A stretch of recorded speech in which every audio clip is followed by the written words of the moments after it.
Proper Provider by Brian T. Josta. Characters are Andy Geiger, 42-year-old father of four, World War II hero who presently works for the railroad. Sheila Geiger is his 6-year-old daughter. Hugo Fritz is a 38-year-old next-door neighbor to the Geigers, born in the U.S., never married, lives with his mother.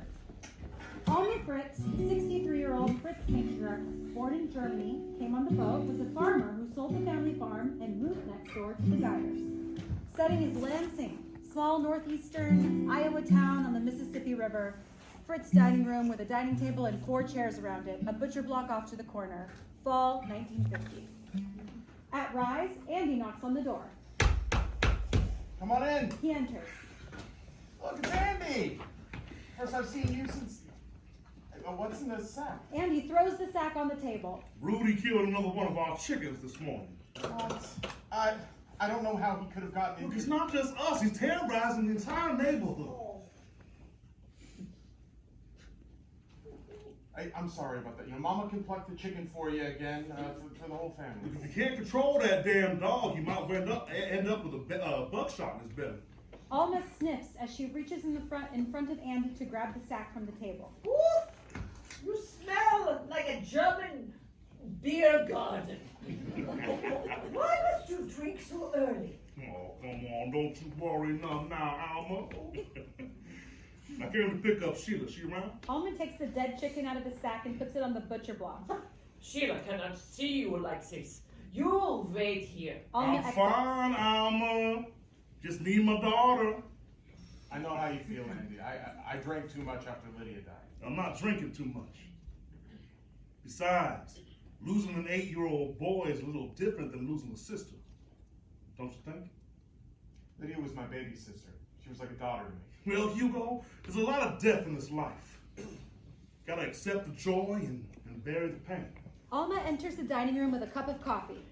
Drinking is a shallow grave for your pain. You drink this now. You go get Sheila. Andy takes a sip of coffee. Woof! Damn! It was stronger than I had in the army. She's upstairs in Lydia's room, taking a nap. Sheila sleeps very well over here. You know. Yeah, my wife's been telling me she's been having nightmares at home. While you were away, your wife talked with us about having Sheila sleep here more often. She did she? Yeah, we thought it might be best for Sheila to... Oh, so now you're making parenting decisions for my kids? Of course not. We all just You thought... better watch your place, Hugo. No one is going to tell me how to raise my daughter or any of my kids. Now, where is she? Just calm down, Andy. I'll go fetch her immediately. Hugo exits. Andy, you must stop being so pig-headed. What is best for Sheila? I know what's best for my kids. Andy pulls out a chair and begins to sit. You know, sit there. That's Lydia's chair. Well, Lydia's gone, Alma. Just like my son. He pulls out a different chair, sits and sips coffee. We must help those who are still with us. Yeah, I'll keep that in mind. And now look at you. Can't even take care of yourself, and you think you don't need help with your children? The kids gotta learn to take care of themselves. You're going around the railroad too much. The children need a father. Sheila needs you. Christ's sakes, Alma. It's not like it was during the war. I'm only gone for a week or 2 at a time. A man's got to earn a living to provide for his family. Sheila's only 6 years old. She needs your love and time now. Anything else you want to stack on? Now you know why I drink at this time of day. Hugo drank after Lydia died too. Got him nothing but trouble. Yeah, well, I'm not Hugo. Well, Sheila is doing so well here. It's very quiet. She can relax and take her time to heal. She can heal at home. Where do you go to heal yourself? Stanley's bar? Drinking beer? Well, maybe you need a break too. Well, don't go telling me what I need. Been over a year now since he saw Tommy got hit by that train. She still has to say a word. It's not my fault. So tragic for a little girl. Give her time. Hugo enters, holding hands with Sheila. Alma exits. Who I found? There's my little girl. Did you have a good nap? Sheila doesn't answer. She sticks her head into Hugo's hip. Since when did she get so clingy with you, Hugo? She's still just a little sleepy, I guess. Sheila, go give your daddy a hug. Alma enters with a plate full of gingerbread cookies and sets them on the table. Distracted, Sheila gives Andy a small hug, pulls away, and sits on Lydia's chair, looking at the cookies. I'm not sure I like her napping here so often. I could provide for her and all my kids. You are stubborn, like a hungry mule. What is best for Sheila? Sheila, your mother's cooking dinner. You hungry? She just got up. She still needs to get her bearings. She always sits in Lydia's chair. Oh, she can. But I can't. Would you like a cookie? Your favorite gingerbread? We'll be eating dinner soon. Would you want cookie cutter? No, damn it! I know what's best for my kid. We best believe it. Come on, Sheila. I said we need to go. Andy grabs Sheila by the arm and pulls her. She hangs onto the chair tightly and screams. Andy, be careful. You're hurting her. Andy releases her.